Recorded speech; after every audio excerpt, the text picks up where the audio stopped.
Should you blast a guest in a rating and review for cleanliness? That's a great question, and we're going to talk about that today. Hi there, I'm Angela Brown, and this is Ask a House Cleaner. This is a show where you get to ask a house cleaning question, and I get to help you find an answer. Now, today's show is brought to us by a brand new Facebook group that we just started called VRBO, Airbnb Cleaning, and that stands for Vacation Rental by Owner. Airbnb is the Air Bed and Breakfast, and it is a cleaning group for people that do their own cleaning for their own turnover service, or house cleaners that have been hired to come in and do that service for the short-term rentals. All right, on to today's show, which is from an Airbnb host who had a whole bunch of guests that came, and they were messy. They didn't trash the place per se, but they left it really, really messy. Now, on Airbnb, there's a place where you can rate your guests to say, hey, this was a great guest. You should let them come to your place. And there are a bunch of Airbnb hosts that read those ratings and reviews, and they decide, I'm not going to let this person come stay at my house.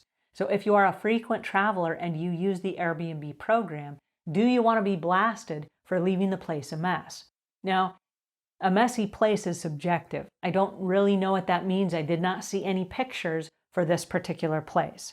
But would you leave them a rating and review? They can turn around and leave you a bad rating and review as well, and then that brings your overall rating down. So the ratings game is a little iffy. But you could do something like you could leave them a 3 or a 2 on cleanliness.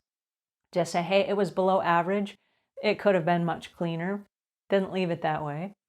You could leave them a higher rating for communication or house rules. Like, okay, they followed all of the other house rules. They were quiet. They didn't disturb the peace. They didn't smoke inside, whatever your other house rules were. They followed all of those. They were great on communication. House cleaning, not so much. And then if they did a really bad job and the place was horrible, what you may do is just say, I don't recommend this guest. You're welcome to contact me privately and I will give you the details. That way you're not blasting them on a public forum, but you're letting other guests know, I'm not so sure about these particular guests that came and stayed. And you're letting other hosts know, I'm not so sure about the people that stayed, okay? They left it really messy. Now, if you have a cleaning service, the cleaning service is going to be trained to come in and to pick up and tidy up and reset the place for the next guest. But if a guest is super messy and it requires extra time, you're paying that extra fee to your cleaner to come in and reset the place and get it back up to standards. So if the people have left food strewn about, or they've left clothes and shoes, and I don't know why, but lots of people leave stuff behind. Phone chargers and shoes and baby clothes and boxes of stuff that they've ordered and luggage, and it's like they just up and leave. And then the host is left to try to put all the stuff together and pack it up and ship it back to them and whatever, because people just leave. They're in a hurry, they got to rush off to the airport, and they'll just leave stuff behind. So if this is one of those cases that needs to be addressed, and you can address it personally, but you can also address it up front. My preference is always address it up front. If the expectations are clear, people know what they're supposed to do. If the expectations are not clear, it's up for grabs, and people will do whatever they want to do. So if you're very crystal clear about do not leave anything behind, anything you leave behind will be tossed. That makes it very clear, I'm not going to spend a fortune shipping your stuff back to you because you decided not to clean up when you're done. If there's food and stuff strewn about, you will be charged an extra fee because we have to then hire exterminators to come in and make sure there are no rodents or bugs that have come in because of the food that you've left out. Make it very clear and make it understandable so that people, oh, yes, it's a sanitation issue. I shouldn't leave empty food containers all over the kitchen. I should put them away when I'm done. And so it lets them know why you're so specific about your rules.